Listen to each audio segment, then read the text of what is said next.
इब्राहिम सुल्तान आज़म का जो राजा था उसके पास बहुत घनी माया थी, और जब राजा और सुख घना हो जाता है, राजा बन जाता कहना है कि है, पहले तो घनी को बद कराया करते ही है। उसने हजारों की संख्या में तो औरतें रखी हुई थी बकवाद करने के लिए, विवाह कर करके,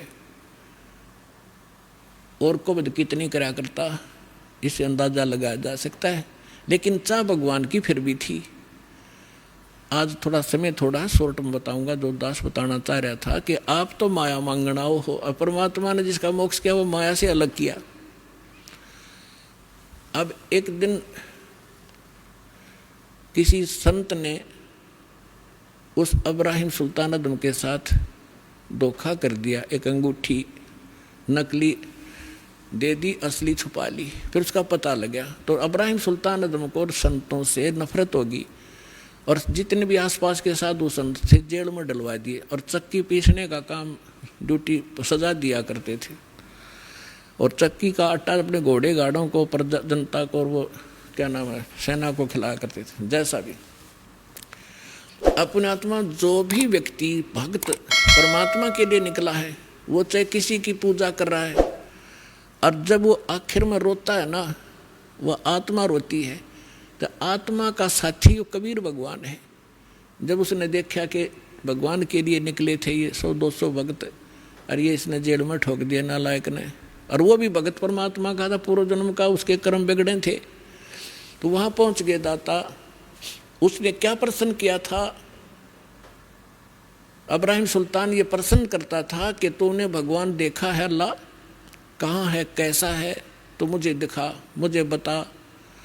और उसके प्रश्न का उत्तर नहीं देता था, उसको जेल में ठोक देता था। ऐसे 300-350 संत जेल में ठोक रखे थे। उनको छुड़वाने के लिए और उस नादान आत्मा को परमात्मा के मार्ग पर लगाने के लिए परमात्मा ने, कहते हैं 100 छल छिद्र मैं करूँ अपने जन के काज।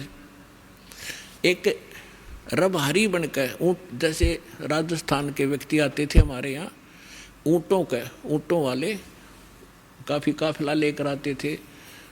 जब उसमें उधर वर्षा नहीं होती थी, इस साइड में आकर वो अपने पशुओं को पाल ले जाते थे, फिर वापस चले जाते थे। ऐसी उस ऊँट रबहारी वाली कारवान वाली जो है ना, वेशभूषा बना के राजा के महल पे, रेजिडेंस पे, जिस पर सोया करता था, जिसमें महल में, उसकी छत के ऊपर प्रगट हुए सतलोक से आके, और एक ऊँटा वाले जैसे राजस्थानी होते हैं, डबल धोती बांध के, जूते रोड, इतना बड़ा साफा, हाथ में लठ, तो उसकी छत पे खड़ा होकर लठ मारे, खुड़का करे खूब जोर जोर का, हर हर।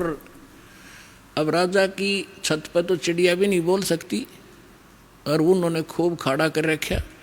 राजा एकदम उठा, नौकरों को लताड़ा के तुम क्या कर रहे हो, ऊपर कौन शोर कर रहा है। नौकर गए ऊपर, लाए पकड़ के। वो सामने खड़ा है राजस्थानी सा परमात्मा, और कहने लगे कि तू कौन है, कहाँ से आया है, ऊपर छत पर क्या कर रहा था। राजा ने पूछा। परमात्मा ने कहा कि मेरा ऊँट खो गया, मेरा ऊँट गुम हो गया, और मैं ऊँट खोजूं था, शायद तेरी छात पर बैठा हो।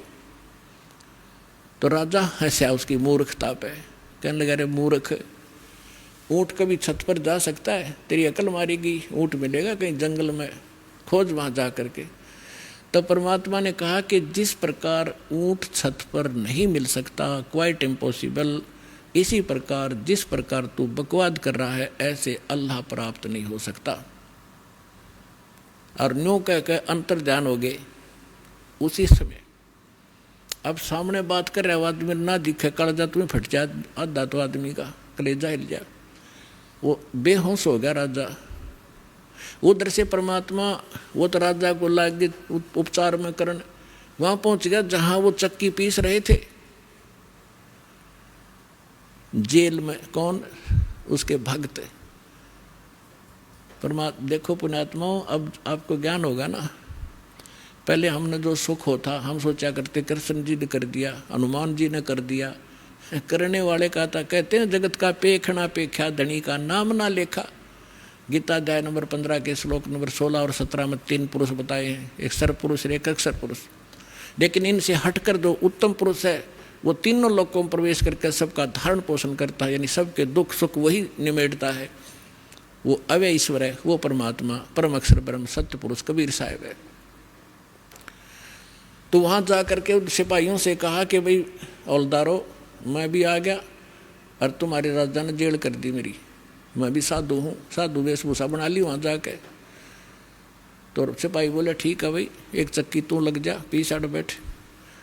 तो थोड़ी देर में क्या किया परमात्मा ने कि भाई देखो, एक काम करेंगे हम कैदी, चाहे तो हमसे चक्की पिसवा लो और चाहे इसमें कनक डलवा लो, एक काम तुम करोगे, काम करेंगे। अब सिपाहियों ने सोचा जो अच्छा क्रांतिकारी आया, इस नांदे सारे स्ट्राइक करवा दी।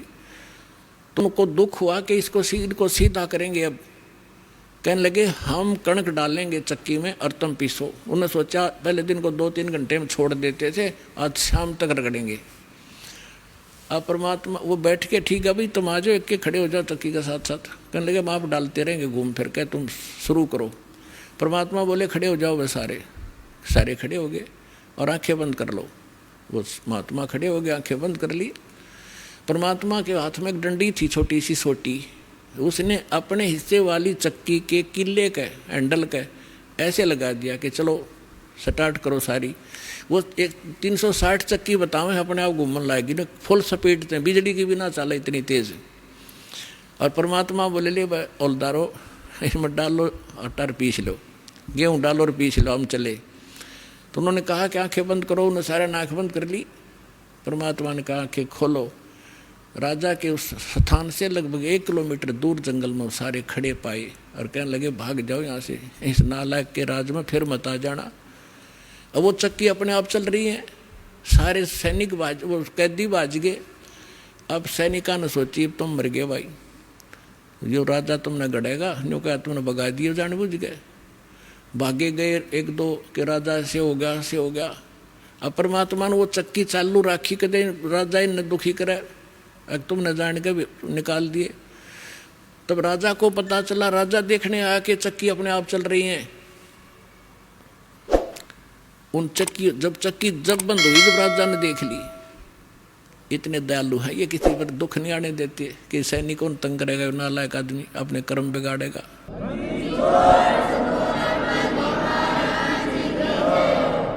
तो पुण्यात्माओं, अमर करूं सतलोक पठाऊं, ताते बंदी छोड़ कहाऊं।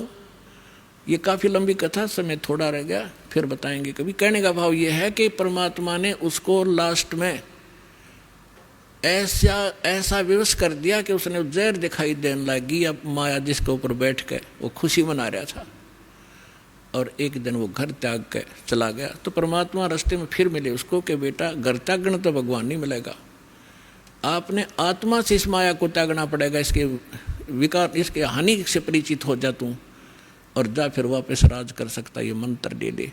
तो बोला नहीं, आपकी सिरोधारी आपकी आ गया, लेकिन मालिक अब वो अच्छा नहीं लगता मुझे, आपके ज्ञान से मैं परिचित हो गया, असंख्य जन्म हो गया हमने धक्के खात्या ने, इनका पीछा छुड़वा दो जाता।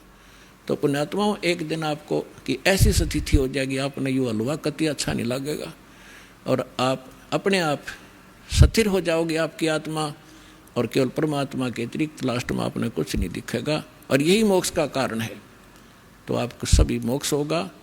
कहते समझा है तो सिर दर पाओ, भौर नहीं रे ऐसा दाओ। बोलो सतगुरुदेव।